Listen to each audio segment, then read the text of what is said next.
Thank you po, Lord. Nakikita niyo po ba, kapatid, ang PowerPoint? Nakikita ba o liwanag? O mas kita dito. Ay, kaya lang mahirapan tayo. Okay, makikita niyo in Jesus' name.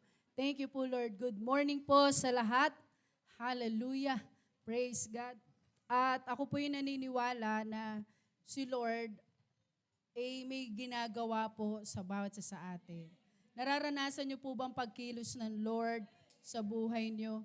Sa kabila ng marami siguro, o may kanya-kanya tayong mga iba't ibang mga challenges na hinaharap or testing na hinaharap. Pero God is good. Amen? Still, God is good. Pwede ba sabihin mo lang, God is good all the time. Amen. Palakpakan natin ang Diyos. Hallelujah. Itong mga nagdaang linggo na ito, grabe pong mga sunod-sunod na mga gawain at mga pinuntahan namin nila pastor, sunod-sunod na mga meeting, no? At nung May 1, nagkaroon po tayo ng Women's Congress. Hallelujah. Palakpakan natin ng Lord. At ang ganda ng ginawa ng Diyos doon. At ang sarap doon. Hallelujah. At ang ganda ng experience. At saka yung smooth lang. Yung alam mo yun, parang ang gaan po. Ang gaan-gaan nung araw na yun. So, nagmala Muslim kami. Muslim. Dibidi kami. Pero ang ganda mo ng ginawa ng Lord. Talagang iba't iba. Pero ito may good news. Yeah, ayan na, nako po. So, kakabahan tayo. May good news po tayo. No, good news iyan. Bakit? Nanalo si Sister Jo. Hallelujah. Dahil po kada sa mga umaattend ng women's, alam nila 'yan. No, may ginagawa po para makita kung kanino sinasabi ng Lord, kung kanino sino mag-host ng Women's Congress. Ang galing ni Sister Jo. Kaya sabi ko din, tindihan niyo yung cheer. Alam niyo po, good news. Sa susunod na Women's Congress 2027, tayo po ang mag-host, ang Rizal. Palakpakan natin ang Lord. Hallelujah. Praise God. Titindihan natin yung papagawa sa kanila. Hindi. Hallelujah. Papupuntahin natin sila sa talim.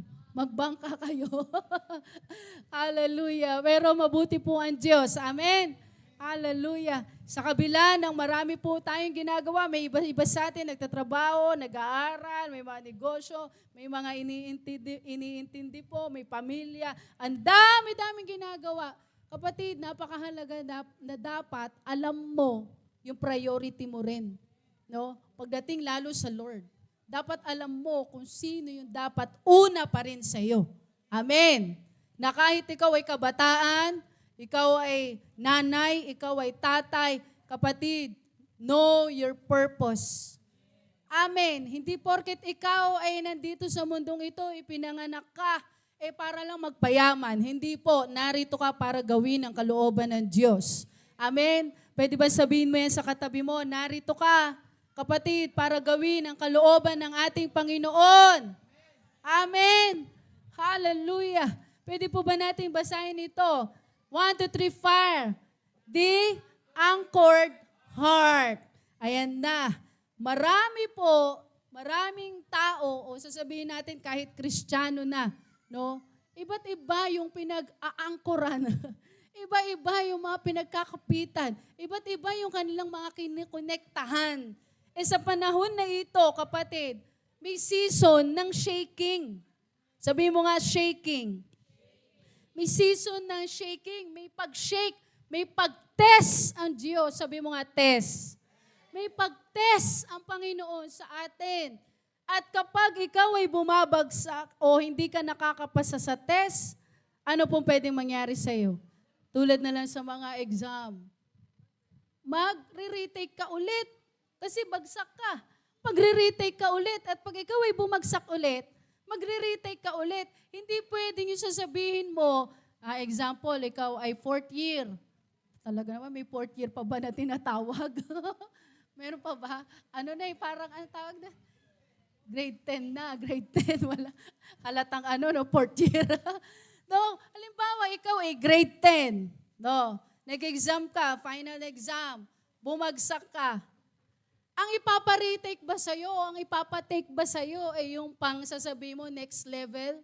Hindi po eh. Ano babalikan mo? Yung binagsak mo. Eto yan kapatid. Kapag ang challenge mo at yung testing sa'yo, yung test na hinaharap mo, paulit-ulit. Ano kaya? Bakit kaya nagre-retake? Bakit kaya paulit-ulit ang test? Alam mo bakit? Baka hindi ka pa nakakapasa. Kaya laging parang ganyan ang hinaharap mong challenge. Hindi daw nagre-review kasi sabi ng mga youth na to. Oo nga naman, mag-review ka ng salita ng Diyos. No? Ba't nagre-retake? Baka hindi ka pa bumapasa. Kaya paulit-ulit yung challenge mo. Kaya magalak ka, kapatid, kapag medyo kakaiba ang challenge mo. Bakit? Aba, ibang na to, test na to. Baka no? Lumevel up ka na. Kaya sabi mo sa katabi mo, kapatid, level up tayo. Amen! Hallelujah! Tingnan po natin, the anchored heart. Sabi po dito, an anchor is a heavy metal device used to secure a vessel or structure to the seabed, preventing drift caused by wind, tides, or currents. So nakikita po natin yan. Nakakita ka na ba niyan, kapatid? Kung hindi pa, tignan mo na lang yung image dyan. No? Nakikita po natin yan. At hindi yan sasabihin mo na basta-basta yung kanyang bigat. May tamang bigat, base, dun din sa ship o sa barko. Sabi po dito, ginagamit daw po ito para ma-secure yung vessel or structure. Sabi, to the seabed, yung sa ilalim po ng dagat. Sabi, preventing drift. No? Iniiwasan daw po nito, yung ikaw yung barko, maagos. Amen? Matangay ng daw po, hangin or currents or tides. Sabi, it works by embedding itself into the ground. So iniagis po siya, inilalagay po siya sa bed sea. No? Yung sa pinakailalim. At may tama po diyaang paglalagay. Hindi po yung sasabihin basta sila hagis. Pipili po sila ng lupa o ng ilalim na sinasabi nila mas makapit daw yung anchor kapag medyo maputik yung niya, maputik. Pag buhangin lang po siyang pwede kasing siya kakapit pero pwedeng umalis ulit. No? Parang halimbawa sa mga makakapit na di ba pag ikaw napatapak, parang ang hirap lalo na pag, nga ba yung tawag doon? Yung daw? Kumunoy. Kumunoy. No? Diba parang ang hirap nung nagpunta nga lang po kami noon sa Boracay, sa Aklan, sa mainland. Yung lugar nila, nila Wana, nila Sister Wana. Ano po iyon? Bukid na may mga palay. No, may mga palay, may mga malalaking cake din doon. Iba't ibang flavor. Talagang malalaking cake. No? Naku po, yung napatapak lang ako yung sa lupang Naku po, kaya mahirap yung sasabihin mo nakatsinelas ka, lalo yung gomang disipit. Masisira yung mo, nasira tsinelas ko doon eh. So parang ganun daw po sinasabi, may tama pong pagkapit, kaya alam ng mga po yan. Sabi, it works by embedding itself into the ground, providing stability for safety. Sabihin mo nga, stability. So ginagamit daw po ito para daw po mas safe yung ship. Para po, kung sino man nandun, dahil sinasabi nga kapag may hangin, pwede po silang matangay, mapahamak pa po. Sabi, providing stability for safety, parking, or emergency stop. Kailangan nila mag-stop, kailangan po nila ng anchor. So, tingnan po natin. In Hebrews 12, basahin po natin, verses 26 to 27, 1 to 3, fire. At that time, His voice shook the earth, but now, He has promised, once more, I will shake not only the earth, but also the heavens. The words once more indicate the removing of what can be shaken, that is created things, so that what cannot be shaken may remain. Sabi mo nga, remain. Ayan, nilagyan ko ng bold. Sabi dito, once more, I will shake not, sabi ng Lord. Hindi lang daw yung earth, but also the heavens. May shakening na ginagawa ang Diyos. Pero bakit daw po ito ginagawa? May paliwanag na po dito. Sabi, the words, once more. Sabi mo nga, once more. Sabi, indicate the removing of what can be shaken. Pag sinishake, may kailangan kasing alisin. Sino po sa inyo nakaranas na mag-ano ng noon, ginaganon pa yung bigas, no? Ang tawag doon? Tahip. Tahip. Noon, naggagano pa ng bigas kasi mga bigas noon, mga organic talaga, mga galing bukid. Kaya makikita mo, may mga inaalis. Minsan nagiging na lang yan ang ang tawag doon. Nagiging na lang. Ang tawag doon. Yung parang nagiging na lang nila nung mga matatanda. Kahit tulog na, gumagano pa na. Libangan. Oo. Nagiging libangan nila yan, tapos gagano pa yan. Yung mga lolo-lola, makita mo, naka-1 kilo na palang hinangat-ngat. Minsan makikita mo, antok na, gumaganon-ganon pa din. Naging libangan na lang. Pero ganun po noon, inaalis. So, shakening, meron din daw pong kailangan maalis. Kaya, sinishake. Sabi, that is created things, yung mga bagay na kinreate daw po, so that what cannot be shaken may remain. Antindi no, yung parang sinasabi sinishake para makita na yung mga matitibay, manatili. Yung dapat na manatili, dapat manatili. Paano kung mahina? May shakening kasama po yung challenge, testing. Kung bakit tayo ay tinitest ng Lord, kailangan may maalis kasi sa atin. May matanggal kasi sa atin. Amen. No, may kailangang maalis. Kaya lang tayo minsan, mali yung perspective natin pagdating sa mga problema o challenges, testing. Akala natin, pinapabayaan tayo ng Diyos. Akala natin, wala nang pag-asa. Akala natin, iniwan na tayo ng Diyos. Hindi po. Ang totoo, pinapatibay ka ng Lord. Amen. Ang totoo, pinapatibay ka ng Lord. Para ano daw po? Manatili ka. Sabi mo sa katabi mo, para manatili ka. Hallelujah. The necessity of the anchor. We live in a shaking season. Sabi mo nga, shaking. Sabi, while external structures, economy, health, or society waver, the heart naturally drifts toward fear or anxiety. Nung last time, nabanggit ko din yan. Makikita mo na kung saan maraming tao ngayon, madaling matangay. O sabihin na natin sa mga believers, sa mga anak ng Diyos. Ang daling matangay. Bakit? Tumaas lang ang gas. Na-expose na yung ugali. Na-expose na yung attitude, yung character. Tumaas lang yung mga bilihin. Napapamura na. Napapa-bad words na. Ano ba na? Ba't ang taas na nga? Yung alam mo yun, may nangyayaring challenge. Pero, ang nangyayari, dapat tayong mga anak ng Diyos, makitaan po tayo na tayo matibay. Lalo na pagdating sa ating pananampalataya sa Lord. Na kung saan, hindi ka dapat madaling maaagos. Hindi ka madaling matangay ng mundong ito. Kahit nasasabihin mo, ang daming nangyayari po sa atin. Pero ang totoo, ito po ang hinaharap ng marami. Ano po? Fear and anxiety. Paano na yung mga anak ko? Paano na yung bukas? Paano na? Wala na.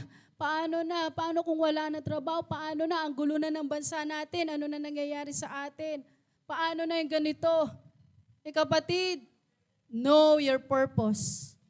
Hebrews 6:19, we have this hope. Sabi mo, hope. We have this hope as an anchor for the soul. Firm and secure. Sabi, it enters the inner sanctuary behind the curtain. Ang ganda na kung saan sinasabi po, mayroong pangako ang Lord, may hope na binibigay or pag-asa ang Diyos sa atin. Para daw po sa ating mga soul. Specific na sinabi dito for the, ano daw po? For the body? For the spirit?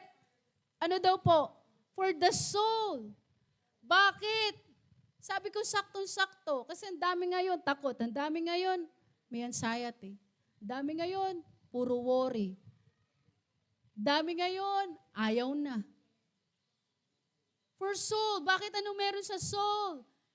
Your emotions, your feelings, your mind. Kaya sinasabi po, be transformed by the renewing of your mind. Amen. Hindi heart, mind. Kasi ang lakas at napaka-powerful nung mind pagdating po sa ating katawan. Kaya ka nakakakilos because of your mind. Kung bakit kapag ikaw ay nauuhaw at kukuha ka ng tubig, it because of your mind. May command na nagsasabi sa iyo, nakaramdam ka na ng uhaw, uminom ka na. Kaya pag naapektuhan ng utak, ang mind, ano po nangyayari? Pwede ka ma-paralyze, ma-malfunction, parang, alam mo yun, minsan kahit gusto mong gawin, hindi mo magawa kasi naapektuhan. Kaya sinasabi po dito, may hope na binibigay ang Diyos for us to be firm and secure. Sabi, it enters the inner sanctuary.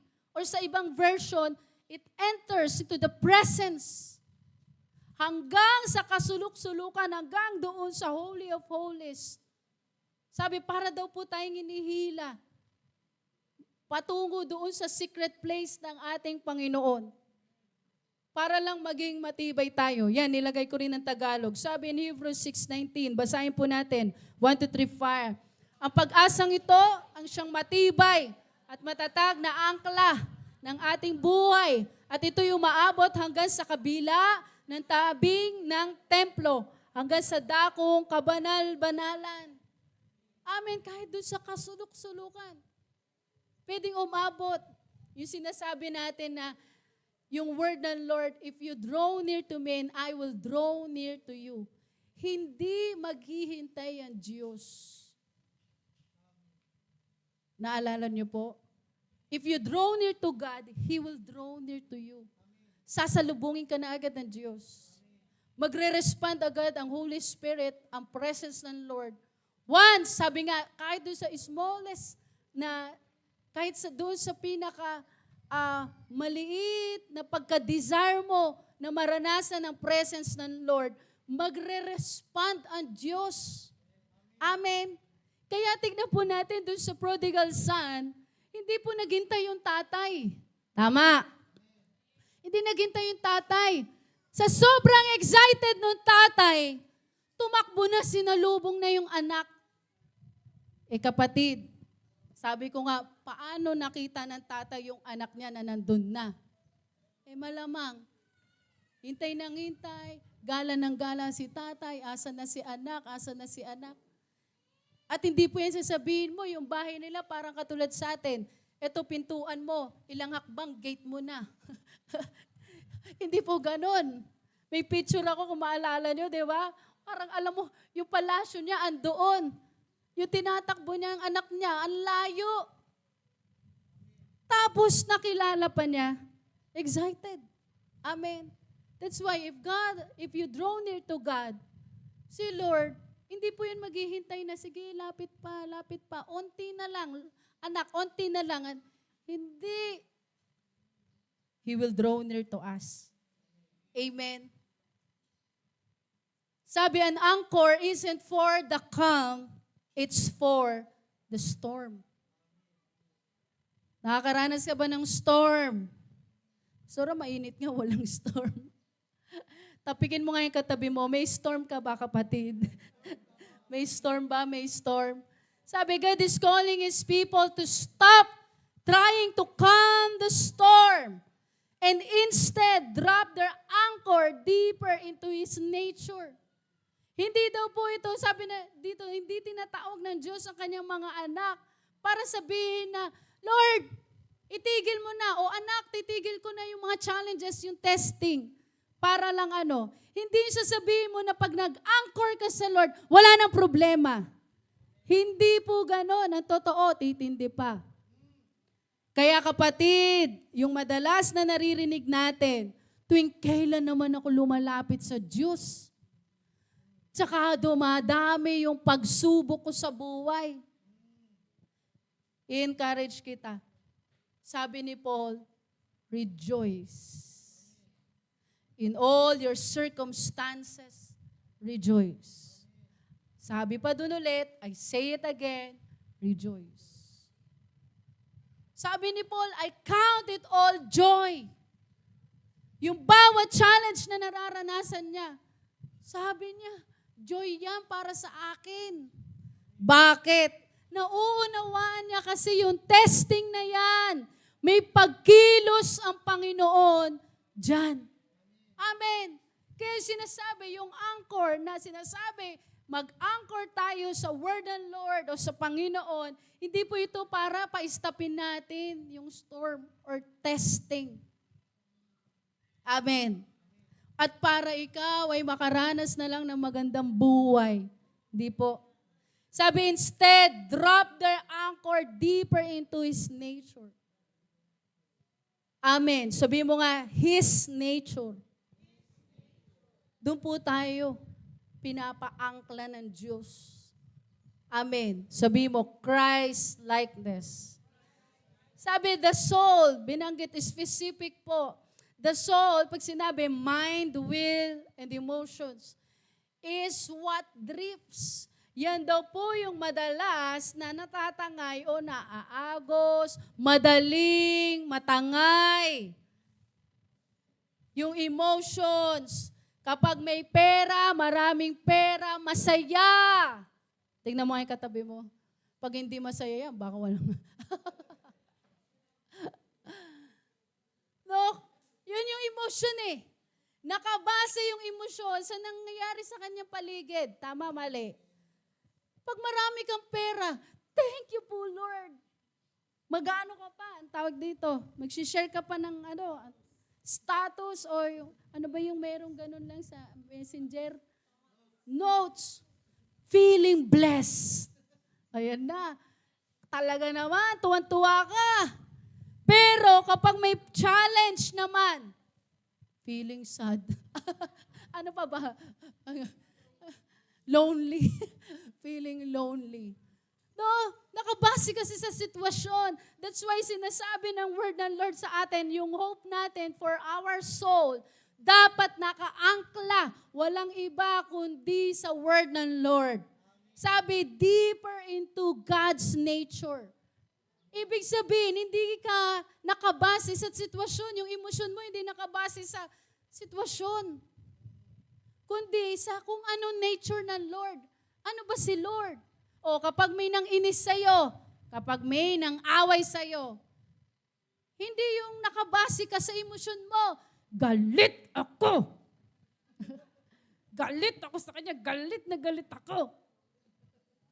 Galit siya sa akin, ay magagalit din ako. Parang ganun. Pero kung tayo po nakaangkla doon sa nature ng Lord na sinasabi, deeper into His nature, kahit na sabihin mong may nararamdaman ka na, naiinis ka. Kahit na sabihin mo naiinis ka, ibababa mo pa rin yung sarili mo at sasabihin mo pa rin, oh Lord, you are good.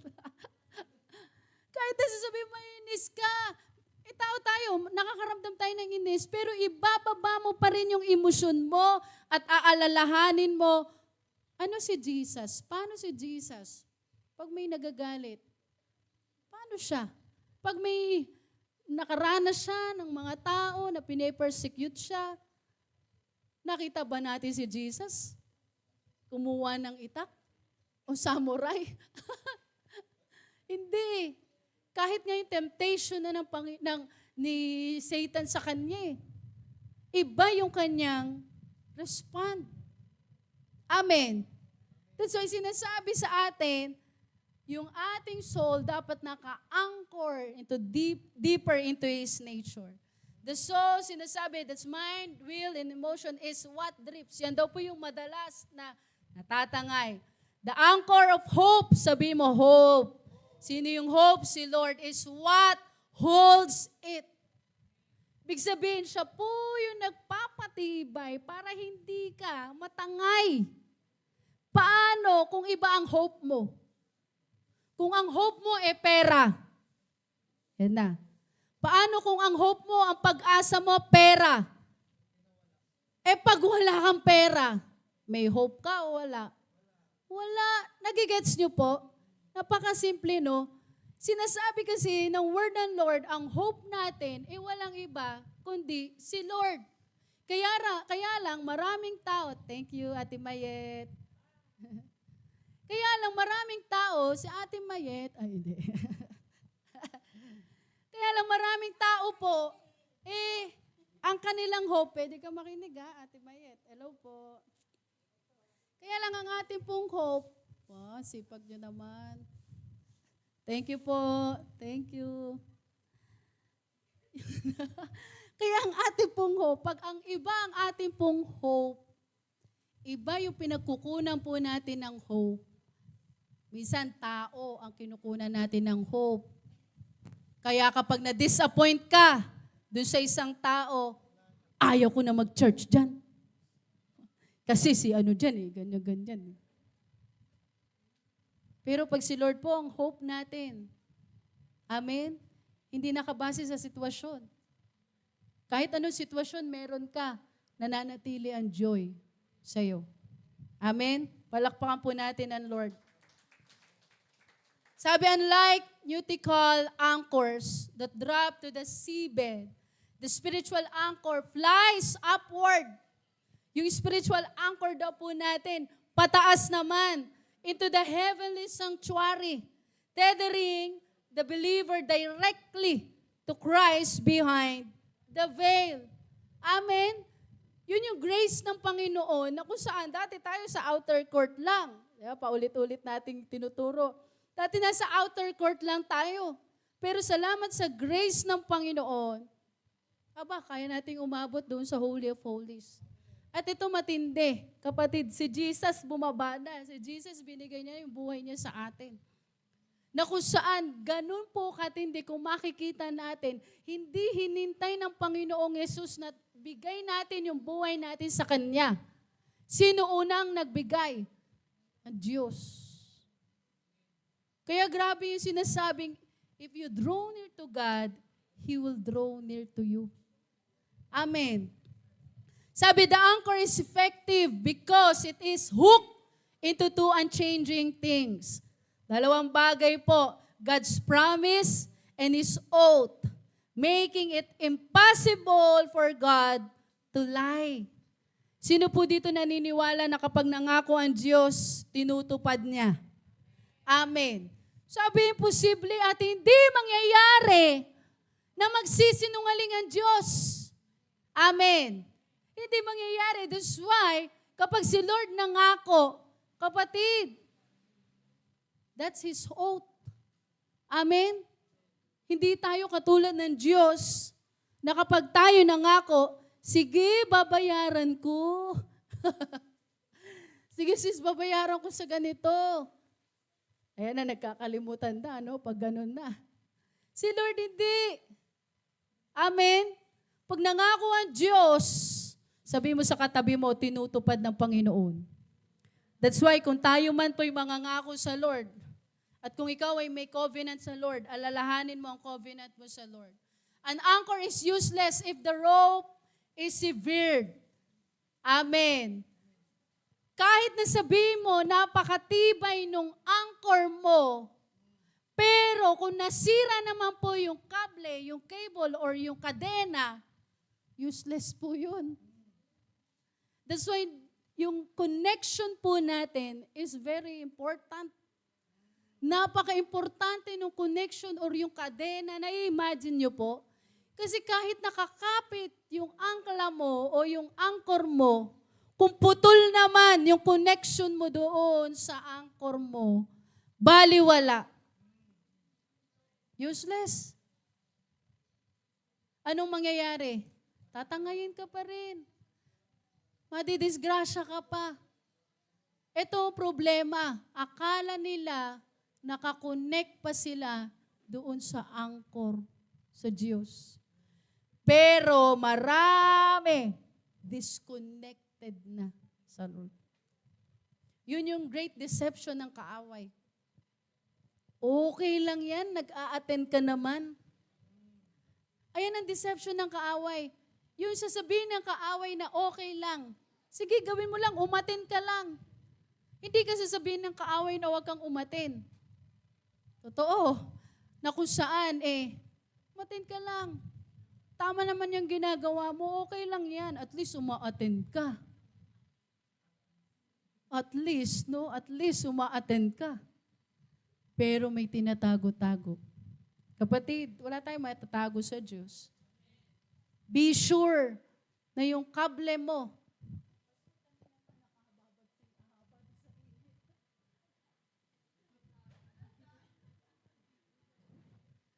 be sure kapatid, siguraduhin mo na yung yung connection mo ay nasa Panginoon.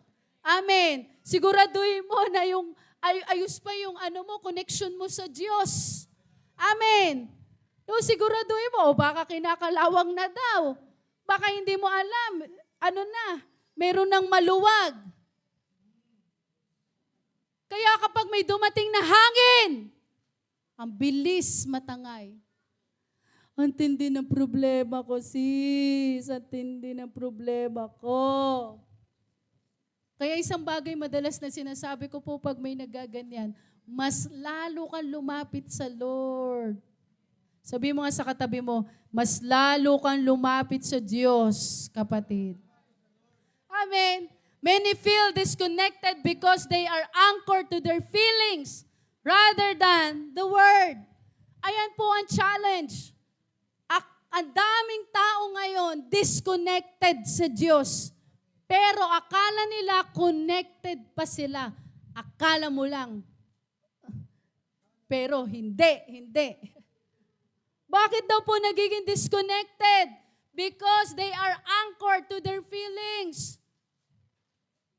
Nakabase sa nararamdaman, sa emosyon, rather than to the Word of God, to the promise of God. Saan ka anchored? Dapat sa Word ng Lord. Sabi mo sa katabi mo, tapikin mo yung katabi mo, sabi mo, sa Word ng Lord. Amen. Sa Panginoon, sa salita ng Diyos. Kaya maraming tao, sabi daw po, disconnected kasi nakabase sila sa nararamdaman lang nila. Kaya kapag walang pera, malungkot, ayaw na may church. Matindi na problema. Pero kapatid, sabi dito, we should anchor to His Word. Psalm 73:28, basahin po natin sabay-sabay, 1, 2, 3, fire. But it is good for me to draw near to God. I have put my trust in the Lord, that I may declare all your works. Paano mo madideclare yung work ng Lord o yung ginawa ng Diyos sa buhay mo? Kailangan may mangyari muna sa'yo at maranasan mo muna ang Diyos. Amen? Paano ka makakapag-testify kung wala naman nangyayari? Amen? Kung wala naman nangyayari mula sa presence ng Lord, paano mo masasabi that you are blessed kung hindi mo nararanasan yung blessing ng Lord? Sabi dito sa Psalms, that I may declare of your work. Pero paano nararanasan yun? Sabi, I have put my trust in the Lord. Sabi mo sa katabi mo, kapatid, trust in the Lord. Kaya sinasabi ng psalmist, it is good for me, ano daw? To draw near to God. Sabi niya, mas mainam para sa akin yung ako'y magbabad sa Panginoon. Magtiwala sa Diyos. So that, anong mangyayari sa Kanya? So that I may declare of your works. Para maranasan mo yung pagkilos ng Diyos. Draw near to God. Trust in the Lord. Amen. Dumadating sa time na wala ka o kunakapos ng budget, finances, draw near to God. Amen.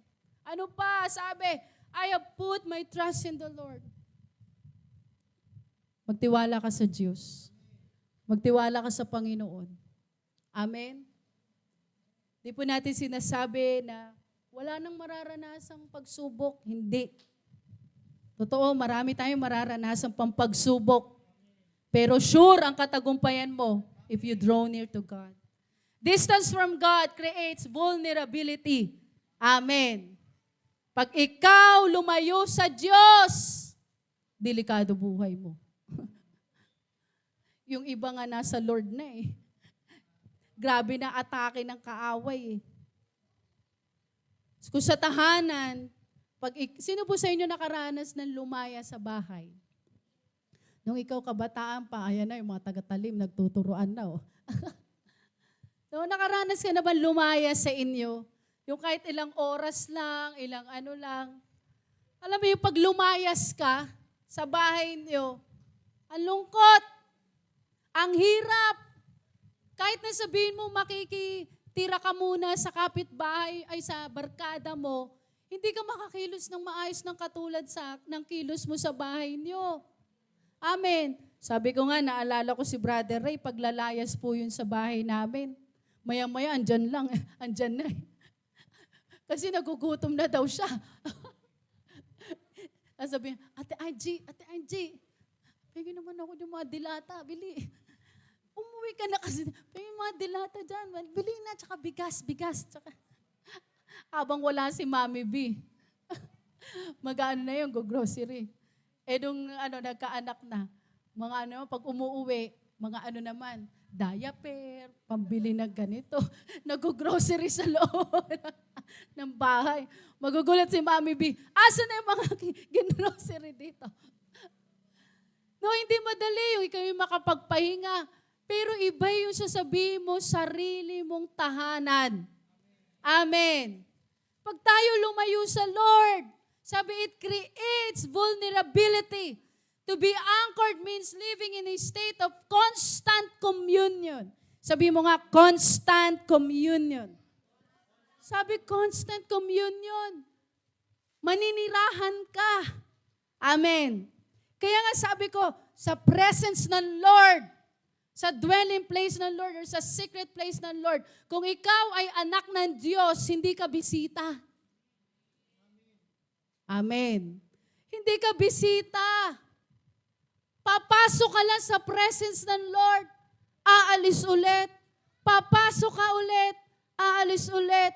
Pag may problema, papasok ka ulit sa presence ng Lord. Pag walang problema, lalabas na naman sa presence ng Lord. Hindi ka bisita.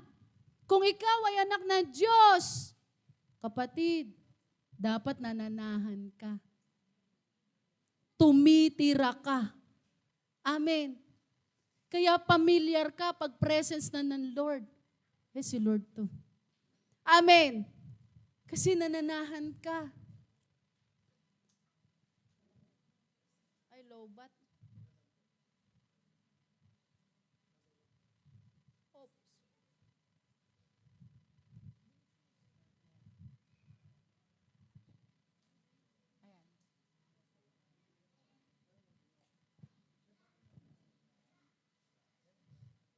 Thank you po, Lord.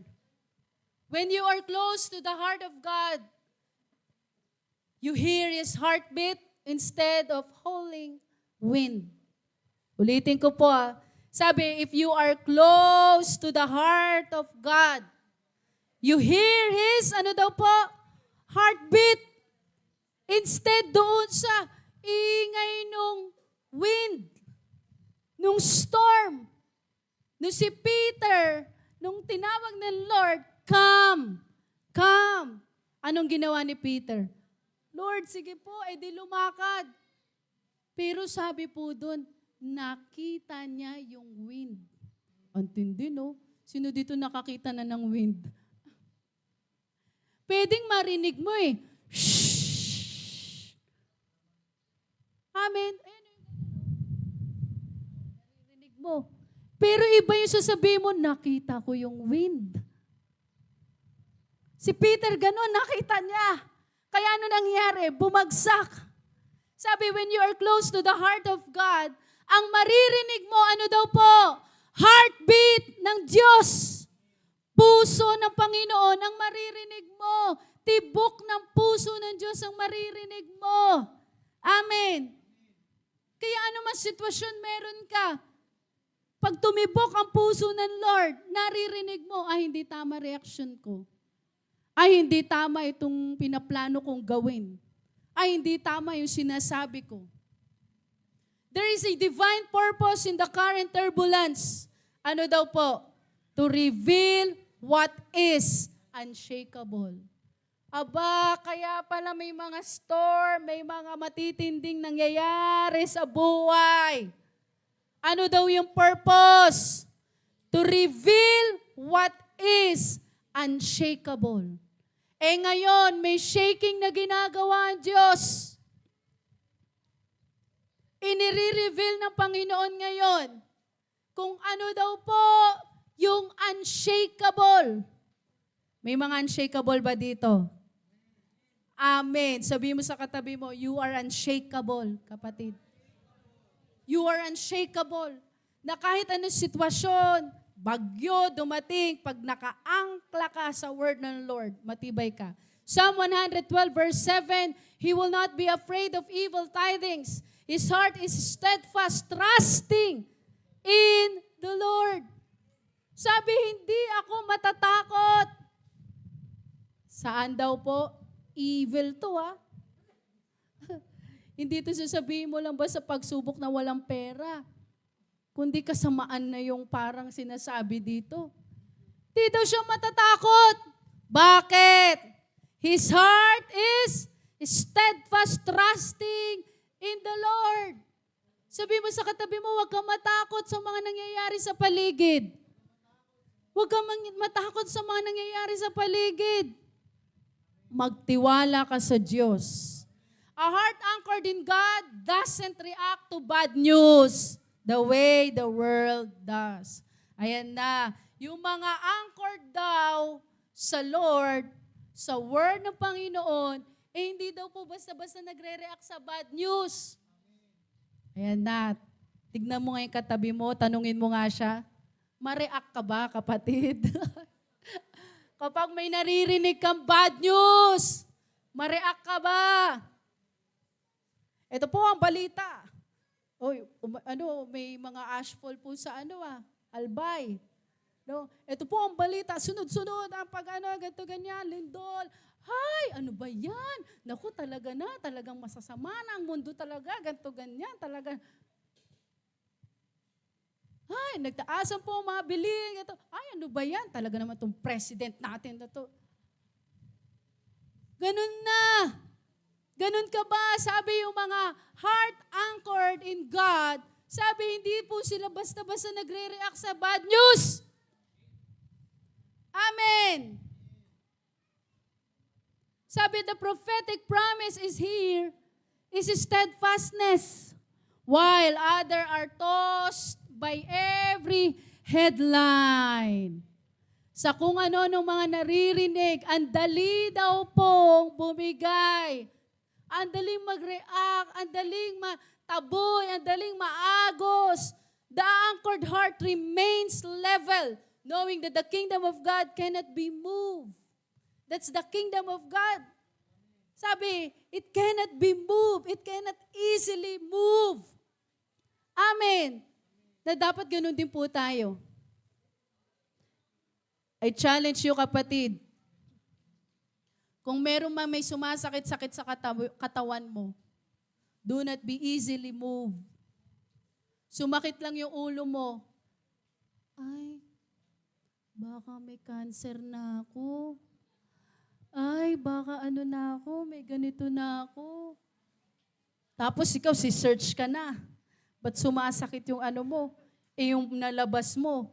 Pag search mo, kay AI, nakita mo, may tanning ka na. Kaya anong nangyayari? Apektado ka! Di ka na makakilos. Lahat na lang nagagawin mo. Kaya sabi, ang daming tao ngayon, may fear, may anxiety. Spiritual paralyzed. Sabi, hindi dapat po tayo ganun. Amen?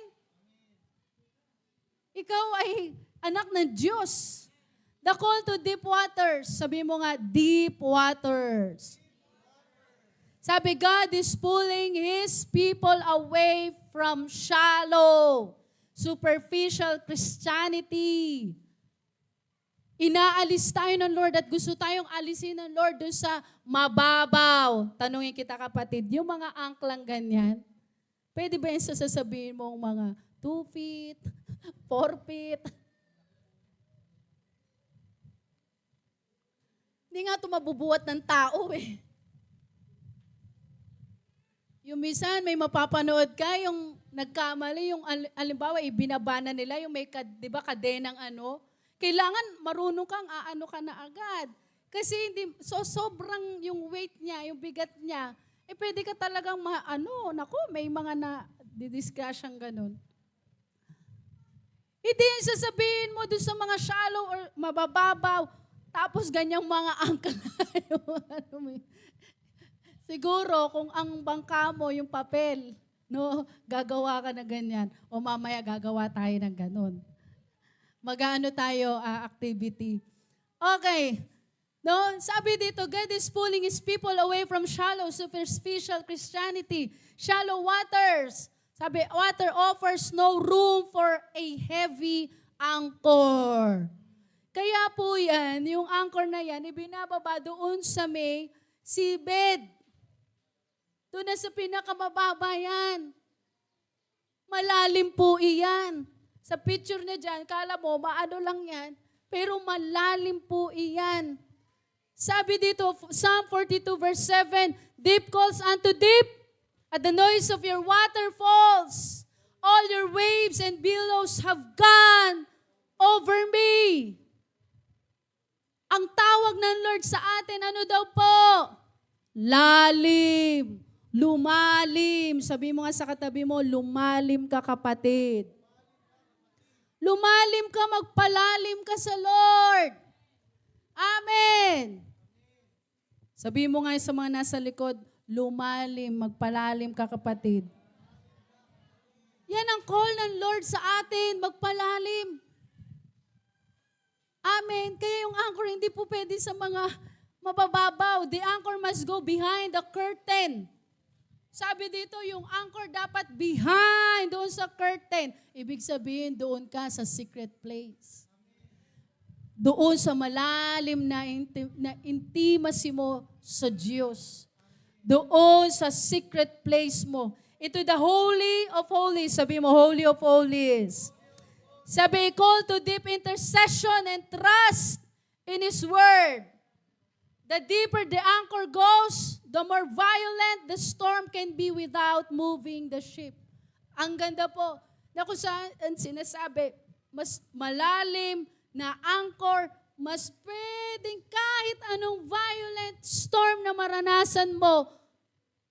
Kapatid, sabi po dito, it can be without moving the ship. Pwedeng hindi mo, o pwedeng sasabihin natin yung stability ng ship na yon, hindi basta-basta madidrift, matatangay. Amen. Kahit na anong uring matitinding storm, if we are anchored to His Word. Sabi, storm is not just a problem. Makinig ka maigi ha. Sabi, storm is not just a problem. It is a spiritual, atmospheric shift designed to move you out of your God-given position. Meron kasing paglalagyan ng Diyos sa iyo. Kaya may shaking, may testing. Pag ikaw nakapasa ng test, magli-level up ka. Tama po? Pag ikaw nakapasa, kaya minsan sinasabi ko kay Israel, anak, kailangan mo yung maipasa para ikaw ay maging grade 5. Di ba? Ganun sinasabi sa mga anak. O pag ikaw naging grade 5, naipasa mo yan, o ikaw ay magiging, kasi dati hindi nyo naiintindihan yun. No?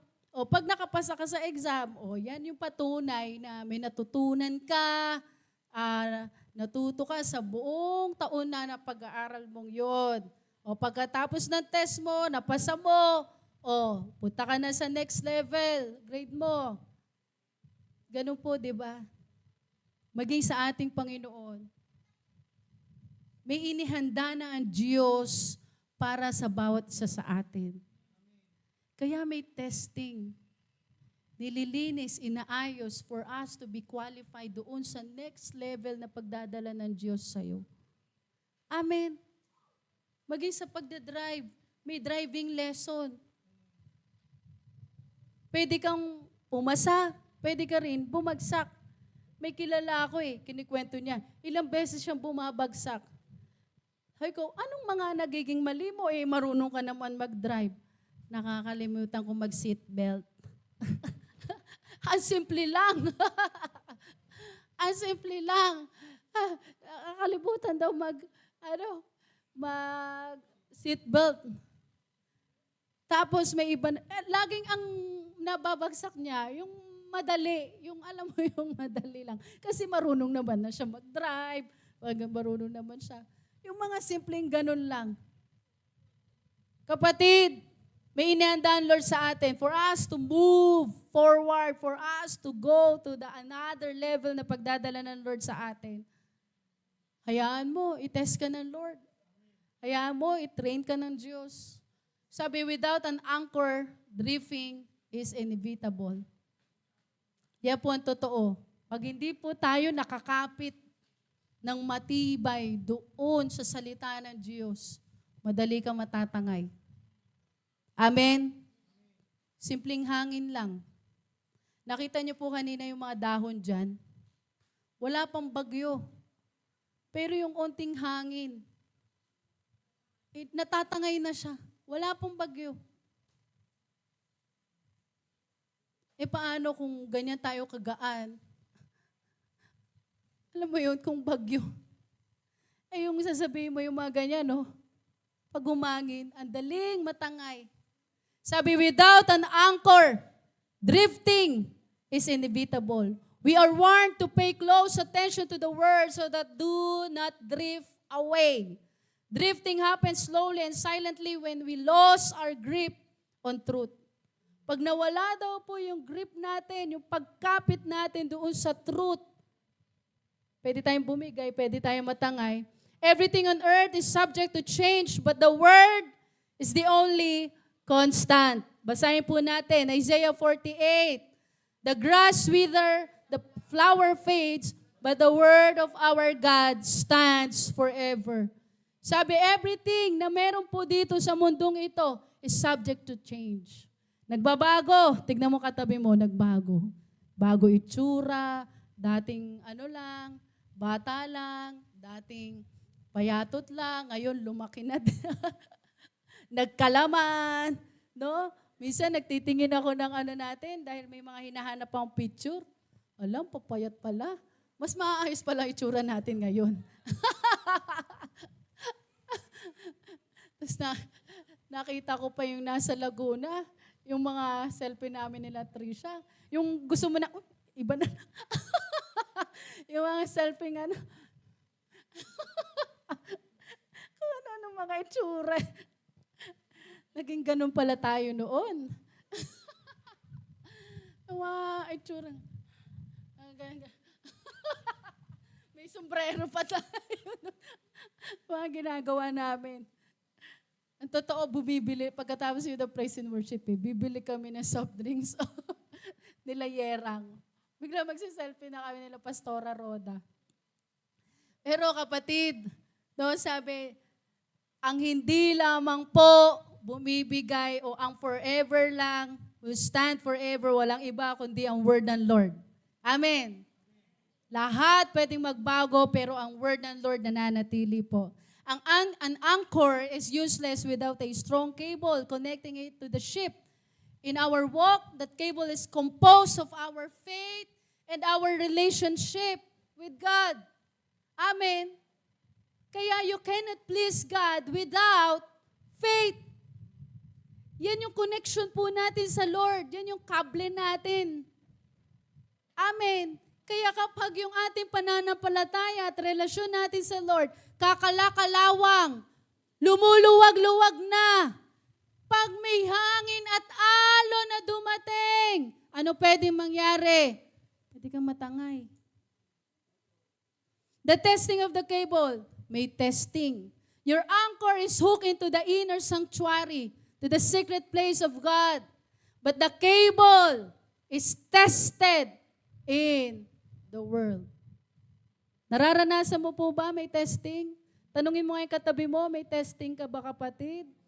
May pagtitest po ba ang Diyos? Sa mga engineer, naunawaan nila yung testing. Pag sinabing testing, may pagtitest sa mga materials, mga materyales. Amen. Sabi, James 1:3, knowing that the testing of your faith produces patience. It is not enough to hear the word. Amen. You must do it to be anchored. That's why do not listen. Do not just listen to the word, sabi, but obey what it says. Amen. Marami na po tayo naririnig ng word.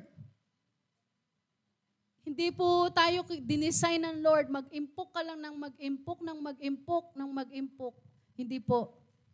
Ang sabi ng Lord, obey what it says. Sayang po lahat ng mga naririnig natin na word kung hindi naman natin ginagawa.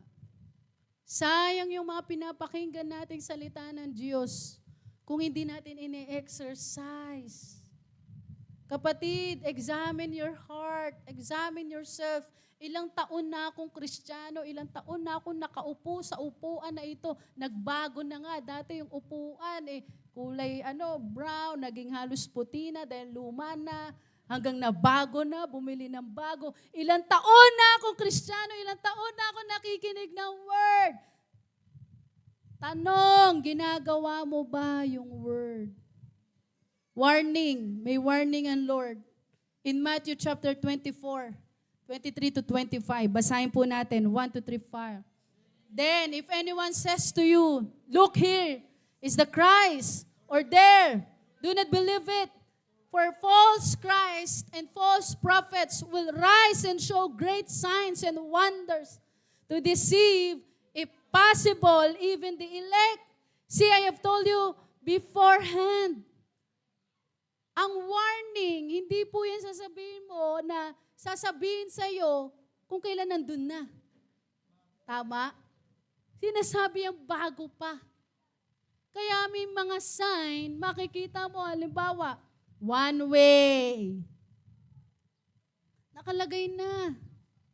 Ikaw, aano ka pa rin. Kaya pag, ay, salubong na. Ay, atras. Ang hirap niyan. One way na nga. Warning ng Lord sa atin.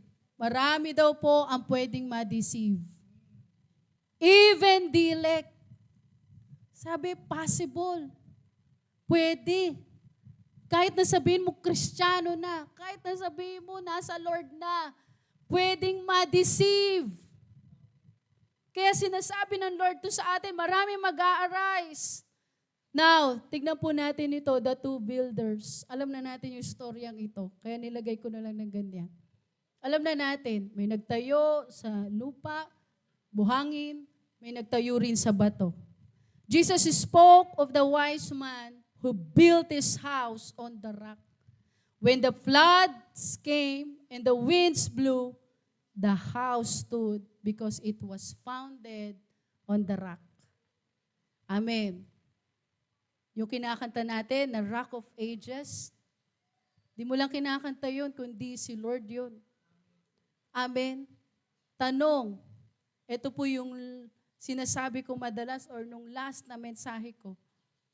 Magkakatalo po tayo doon sa ano ang pinipili natin araw-araw. Ano ang pinipili natin araw-araw? Yung mga entertainment, pipili ka, kapatid.